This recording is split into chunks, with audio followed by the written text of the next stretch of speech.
that's been the biggest problem. So it's close, but you're trying to come back rather than having a lead. Right. Okay. Yeah. If you look at it seriously, because I think our record is like 275-13 when we got a lead with 5 minutes to go. I think that's something like that. They were talking about it the other day, so I tell them just give me a lead with 5 to go, guys, and we'll be okay. But no, I think from the standpoint of in those games, a lot of them we have been playing catch up. That's more the problem of putting ourselves in that position, as opposed to, did we make this shot or did we get this stop or whatever. It's more, I think, along the lines. But knowing that, in the Big Ten, most games come down to the last couple minutes. I mean, it's been that way for 11 years. But, I don't know. I'm trying to think back. We've had chances. We've missed some free throws. We've given up some. I don't know. I don't want to say easy buckets, but maybe a big offensive rebound or something like that. That is detrimental to us. So whatever it is that wins games at the end, I don't know, clutch shots or toughness or whatever. I don't know. But do you feel like if you guys get in games like that, these last 2 games of the regular season or in the postseason, does this team have the characteristics that are needed to win games like that? Maybe especially if you're not making a furious comeback to begin with. Right. No question about that.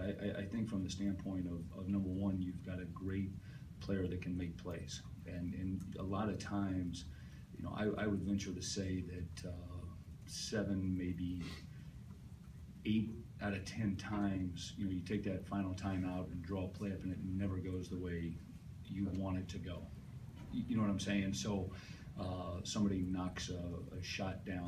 Valentine's shot against us was just a big time shot. D'Angelo's finish the other night on Hammond's was a big time finish. I mean, that wasn't the way the play was supposed to work, but he backed it out. He surveyed. We had great spacing, and he made the play. So yeah, I think from that perspective, yes.